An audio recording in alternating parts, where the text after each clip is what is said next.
Frères et sœurs, depuis Pâques, nous avons été invités chaque dimanche successif à méditer sur les apparitions de Christ ressuscité. Mais en ce 4e dimanche de Pâques, la liturgie mobilise plutôt notre regard et notre attention sur la figure de Christ, bon pasteur. Déjà dans l'évangile du dimanche dernier, Jésus invitait Pierre à devenir pasteur de son troupeau.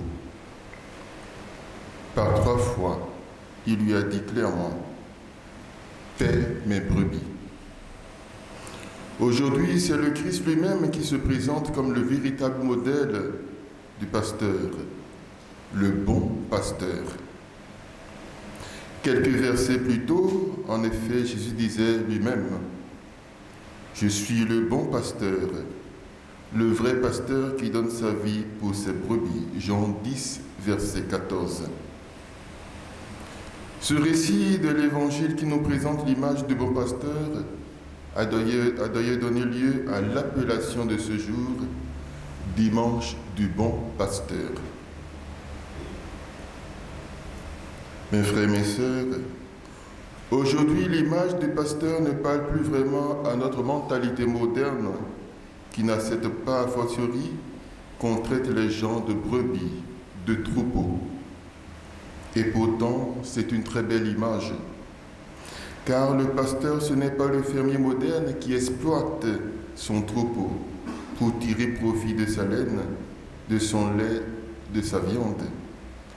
C'est plutôt quelqu'un qui vit avec ses bêtes à travers toutes les intempéries. C'est un protecteur qui fait fuir les loups, les ours et autres lions ou alors les bandits. Le vrai pasteur est aux petits soins pour la brebis la plus chétive qu'il porte sur ses épaules. Il est celui qui donne sa vie pour ses brebis. Il faut dire qu'à l'époque de Jésus, il y avait 2 sortes de bergers en Israël. Il y avait d'un côté le mercenaire, pour qui garder les brebis n'était qu'un travail. Celui-ci passait donc d'un troupeau à l'autre en fonction des conditions de service. Et comme les brebis ne lui appartenaient pas, il ne lui viendrait jamais à l'idée de risquer sa vie pour elles.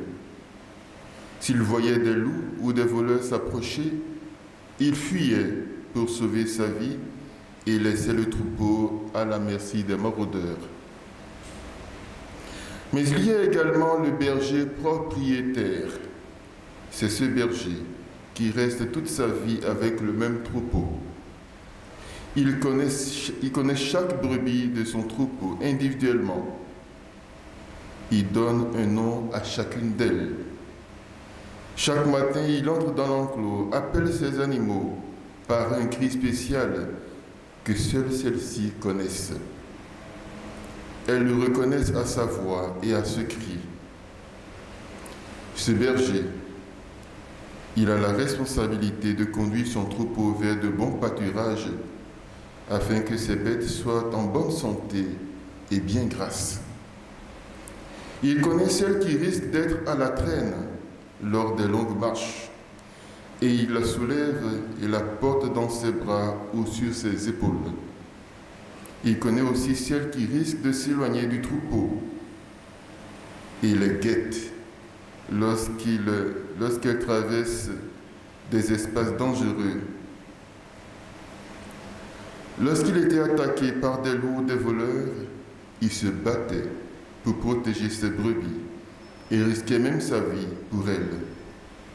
Il était dévoué à ses brebis. Cette image de berger propriétaire fut d'abord appliquée au chef, puis au roi. Ceux-ci devaient être de bons bergers pour le peuple, mais il n'en fut pas toujours ainsi. De mauvais bergers conduisirent le peuple vers le précipice, vers le mal. Constatant alors l'incapacité des hommes, Dieu, le bon berger, en son Fils Jésus, intervient pour conduire lui-même son peuple vers le bien. En effet, sa préoccupation et son attention à notre égard sont semblables à celles du berger propriétaire pour ses brebis. Comme le berger, il nous connaît, il nous comprend mieux que nous-mêmes.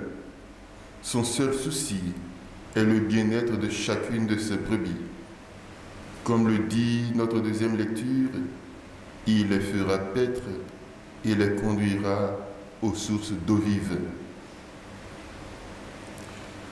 En s'attribuant lui-même cette image de bon pasteur, Jésus définit donc le type de relation qui le lie à ses brebis qui sont ses disciples. Il relève qu'il est dans un rapport personnel avec chacun d'eux, qu'il connaît chacun par son nom, ses besoins profonds, ses forces, ses faiblesses, ses limites. Aucun d'eux n'est une individualité anonyme devant lui. En outre, il signifie qu'il n'est pas un berger mercenaire, mais plutôt celui qui protège ses brebis de tout danger et de toute épreuve, celui qui conduit ses brebis vers la vraie vie. Et pour cela, il est prêt à le faire au prix de sa vie. Dans tout ce qu'il fait et enseigne, son seul objectif, c'est de donner sa vie pour son troupeau, par amour. C'est un berger qui est compatissant et qui prend soin de son peuple. Toutes ses actions sont orientées vers le bien-être total de son peuple. Chers frères et sœurs, si Jésus prend autant de soin, si Jésus prend autant soin des brebis, c'est parce qu'il a bien conscience que ces brebis dont il est le berger lui ont été données par le Père. Il ne les a pas acquises par lui-même. Comme il est dit lui-même, personne ne peut venir à moi si le Père qui m'a envoyé ne l'attire, et moi je le ressusciterai au dernier jour. Jean 6, verset 44. Aussi, en donnant les brebis à son Fils, le Père a assuré le destin, car personne ne peut les enlever de la main du Fils.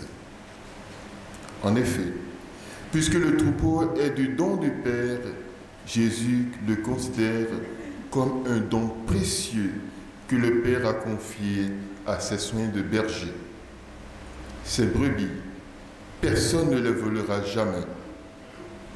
Ainsi, les vrais croyants qui sont les brebis que le Père confie à Jésus ne se perdent jamais. Car ils l'écoutent, ils lui sont obéissants.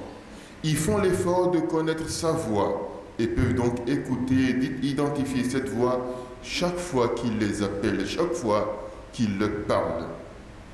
Et lorsqu'ils entendent une voix qui n'est pas celle du berger Jésus-Christ, ils ne la suivent pas. Ils ne suivent pas les étrangers parce qu'ils savent qu'ils s'égareraient. Et même quand ils s'égarent, Jésus, le bon pasteur, va les chercher et les ramène sur ses épaules à la bergerie. Frères et sœurs, l'affirmation de Jésus selon laquelle aucune de ses brebis ne se perdra et aucune ne lui sera volée donne l'impression qu'une fois qu'une personne devient chrétienne, elle ne sera jamais perdue. Ces brebis seraient comme cette multitude de gens, cette multitude que Jean a vue dans la vision de la deuxième lecture. Cependant, la réalité nous enseigne que la liberté que Dieu nous a donnée fait que certaines personnes décident de s'égarer ou de quitter le troupeau. Ils ne sont pas capables d'obéir à la voix du berger. Ceux qui s'égarent, ils le font à leur risque et péril, et nous ne pouvons en aucun cas blâmer Jésus, car il ne peut pas les forcer à rester avec le troupeau, puisque cela empiéterait sur leur liberté. Or, Dieu respecte souverainement notre liberté. Demandons alors la grâce de toujours écouter la voix du Christ à qui le Père nous a confié.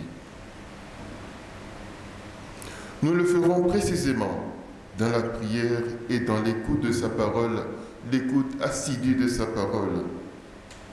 Nous le ferons aussi en écoutant ceux à qui il confie la mission de nous guider dans cette vie. Parlant de guide, chers frères et sœurs, vous le savez, le Seigneur nous a fait don d'un nouveau successeur de Pierre, le pape Léon XIV.